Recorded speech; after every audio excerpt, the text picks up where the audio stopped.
عبادی الذین اسرفوا علی انفسہم لا تقنطوا من رحمت اللہ ان اللہ یغفر الذنوب جميعا انہ هو الغفور الرحیم. اب دیکھو اس آیت پر ہم رک کر گفتگو کرنا چاہیں گے. قل، آپ کہہ دیجئے. یہ کون کہہ رہا ہے؟ اللہ کہہ رہا ہے. کس سے؟ نبی سے اپنے. آپ کہیے. یعنی کہلوانے والا کون؟ کہلوانے والا کون؟ ارحم الراحمین. اور جس سے کہنے کے لیے کہہ رہا ہے وہ رحمت للعالمین. کہلوانے والا کون؟ ارحم الراحمین. اور جس سے کہنے کے لیے کہا جا رہا ہے وہ ہے رحمت للعالمین. کہ میں تو کہہ ہی رہا ہوں میرے حبیب، تم بھی بول دو. قل، آپ بولیے. یا عبادی، اے میرے بندو. کہتا میرا بیٹا، کہتا بیٹا، کہتا میرا بیٹا. کتنا پیار ہے اس وقت. اور آواز لگا کر کے کہتا ہے یا میرے بندے کہاں بھاگا جا رہا ہے؟ وہ میرا راستہ نہیں ہو. پلٹ پیچھے کی طرف. جی پلٹ. یا آواز دیتا ہے. رب بندے کو آواز دے. بندے کی اوقات ہے کیا کہ رب اسے آواز دے؟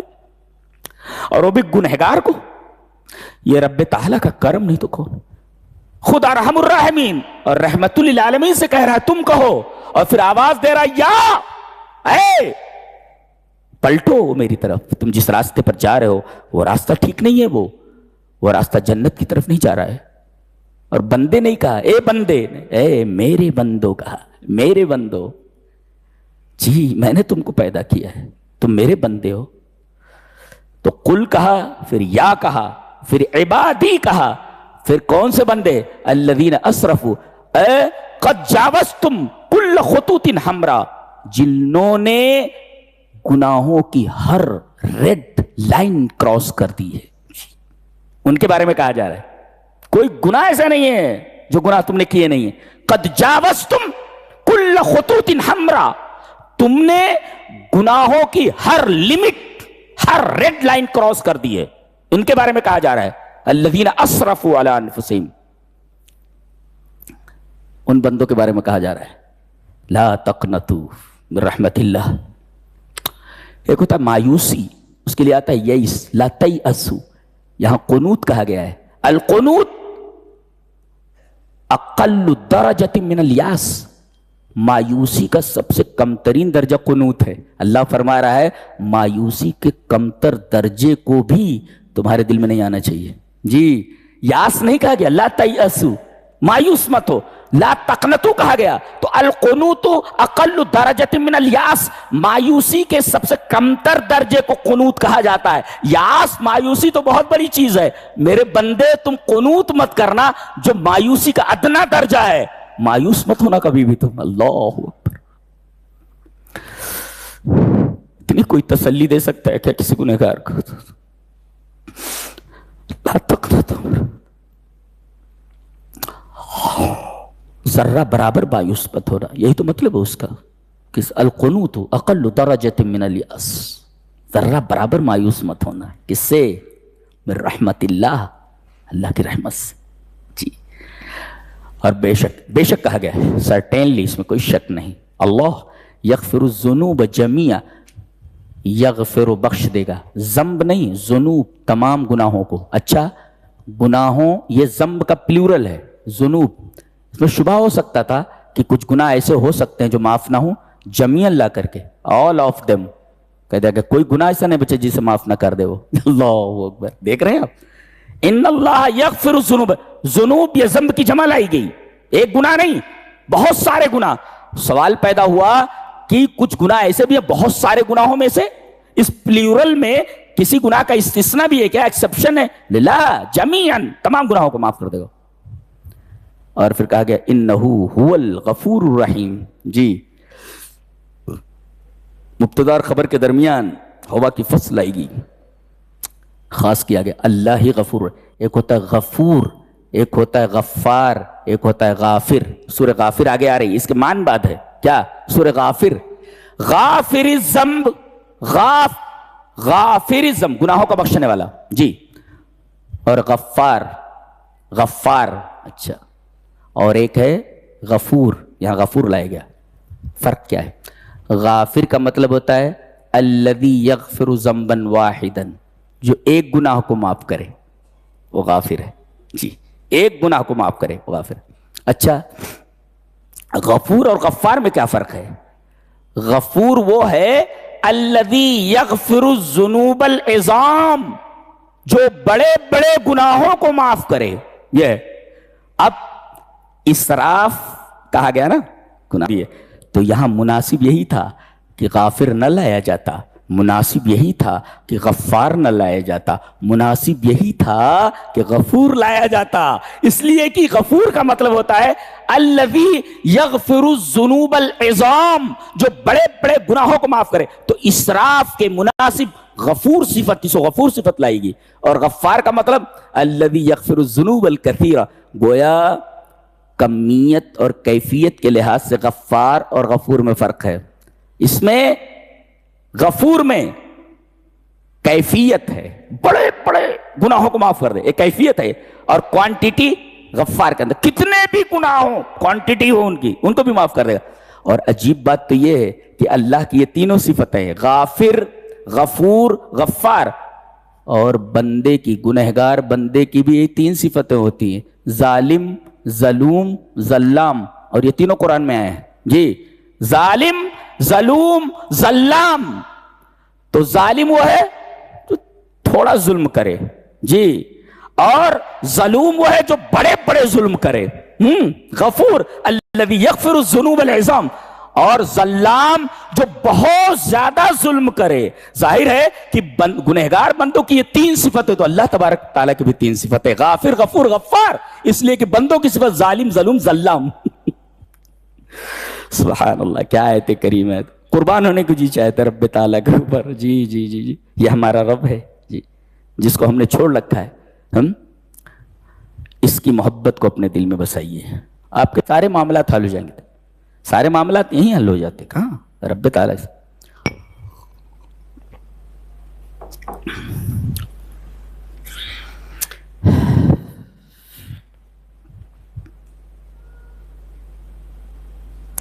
اس کے بعد بتایا گیا کہ شرک کرنے والا جو ہوتا ہے سب سے بڑا جاہل ہوتا ہے، کتنا بھی پڑھا لکھا ہو، انجینئر ہو جائے، ڈاکٹر ہو جائے، سائنٹسٹ ہو جائے. ایک بہت بڑا سائنٹسٹ گزرا ہے، اس کی کون سی کتاب میں نے پڑھی ہے، A Brief History of Time، ہے نا، وقت کی مختصر تاریخ. یہ جو اپاہج تھا، کیا کہا، اسٹیفن ہاکنگ. بہت عجیب و غریب دماغ اللہ نے اس کو عطا کیا تھا، بہت عجیب و غریب سائنٹسٹ ہے. یہ وقت کا نیوٹن ہے نا. ہاں، اور یقیناً نیوٹن سے بھی بڑا سائنٹسٹ ہے یہ اسٹیفن ہاکنگ. اس کی کتاب پڑھی آپ انگلش میں، A Brief History of Time، وقت کی ایک مختصر تاریخ. کمال کا سائنٹسٹ ہے. یہ وہاں تک پہنچا لیکن توفیق نہیں ہوئی. ایک مادہ اس نے تلاش کیا، گاڈ پارٹیکل.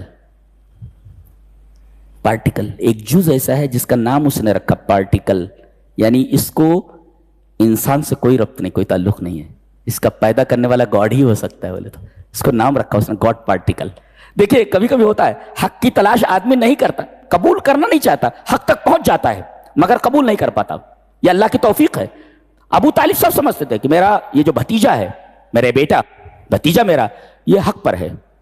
حق تک پہنچ کر کے بھی حق نہیں ملا. کتنے لوگ ہیں جو ستاروں پر چاند پر پہنچ گئے، اگلے ستاروں کے اوپر کمندے ڈالنے کی کوشش میں ہیں، لیکن انہیں وہاں پہنچ کر بھی اللہ نہیں ملا. ڈھونڈنے والا ستاروں کی گزرگاہوں کا اپنے افکار کی دنیا میں سفر کر نہ سکا. جی، اپنے افکار کی دنیا میں سفر کر نہ سکا. چاند پر پہنچنے کے بعد بھی انہیں اللہ نہیں ملا. یہ دیکھو وہاں تک پہنچا وہ، اور اس پارٹیکل کا نام اس نے رکھا گاڈ پارٹیکل. پہنچا وہاں پر لیکن توفیق نہیں تھی، ایمان نہیں لایا. ایمان نہیں لایا. بہت سارے لوگ ایک آیت پڑھ کر کے اللہ پر ایمان لے آتے ہیں. جی جی.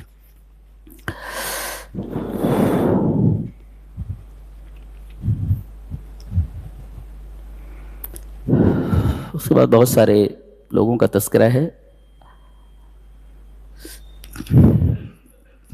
بیان نہیں کر سکتے. ایک ایک لفظ پر بحث کرنے کی ضرورت ہے، ایک ایک لفظ پر برسوں لگ جائیں اس کی تشریح کرتے ہوئے۔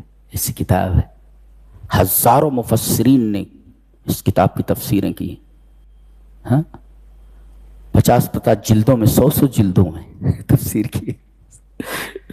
فرمایا گیا وقال ربکم ادعونی استجب لکم، میرے بندو مجھ سے دعا کرو میں قبول کروں گا۔ لم یحدد نوع دعا، کون سی دعا کرو، محدود نہیں کیا گیا۔ کتنی بڑی دعا کرو، محدود نہیں کیا گیا۔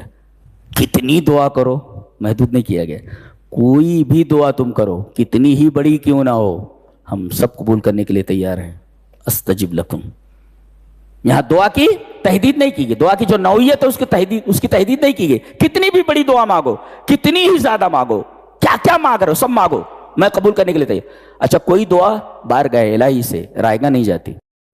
ایک تو بندہ حدیث میں ہے، ابو سعید خدری کی روایت میں ہے کہ نبی کریم صلی اللہ علیہ وسلم فرمایا کہ بندہ جب دعا کرتا ہے تو 3 چیزوں سے میں ایک چیز دے دی جاتی ہے، جو مانگ رہا ہے بینی وہی چیز دے دی جائے۔ مسئلات کا تقاضا یہ ہے کہ جو چیز مانگ رہا ہے وہی دے دی جائے، دے دی جاتی ہے۔ اور کبھی کبھی ایسا تو جو مانگ رہا ہے وہ نہیں دی جاتی، اس لیے کہ مصلحت کے خلاف ہے، خود بندے کے حق میں وہ صحیح نہیں ہے، وہ لہذا جو کوئی آفت آنے والی ہوتی تھی بڑی، اس دعا کی وجہ سے اس آفت کو ٹال دیتا ہے۔ آپ نے جو چیز مانگی نہیں دیا، لیکن اس کے بدلے میں کوئی مصیبت آنے والی تھی وہ دور کر دیا، اور چلو جو مانگا آپ نے وہ نہیں دیا اور کوئی مصیبت بھی نہیں ٹالی، اس کو اسٹور کر کے رکھ لیا ہے، قیامت میں اس کا اجر دینے والا بندہ قیامت کے دن یہی کہے گا کہ کاش ایک بھی دعا قبول نہیں ہوتی دنیا میں، سب کا بدلہ یہیں دے دیا جاتا۔ اللہ اکبر اللہ۔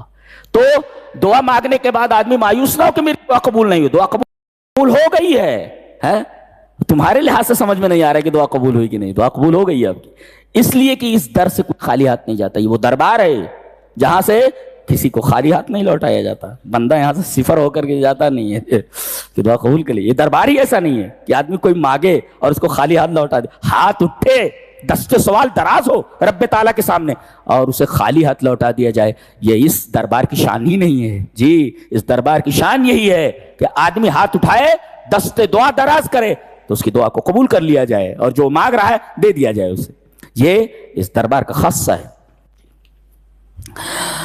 فرمایا گیا کہ آدمی کو بشارت دیتے ہیں فرشتے، جی بشارت دیتے ہیں فرشتے۔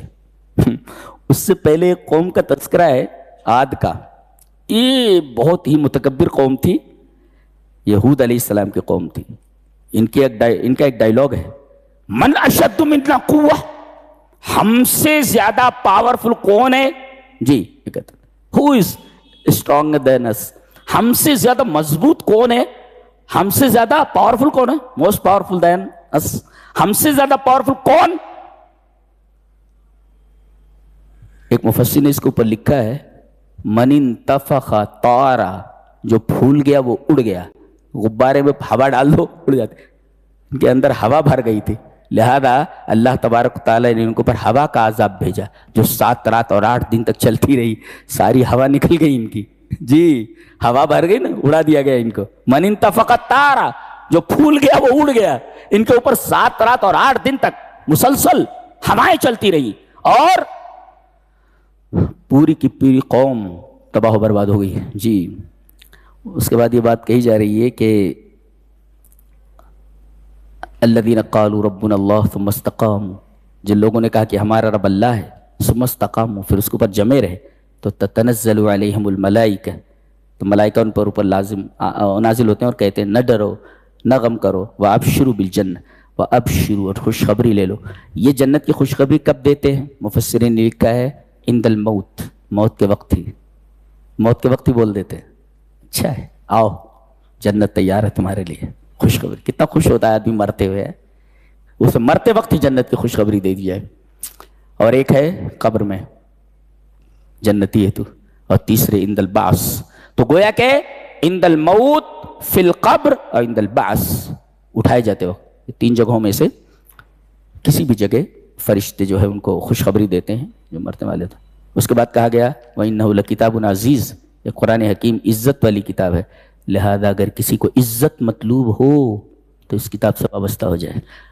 یہ تھا خلاصہ ان 2 پاروں کا اللہ ہمیں نیک عمل اور اچھی سمجھ کی توفیق عطا فرمائے۔ وآخر دعوانا الحمدللہ رب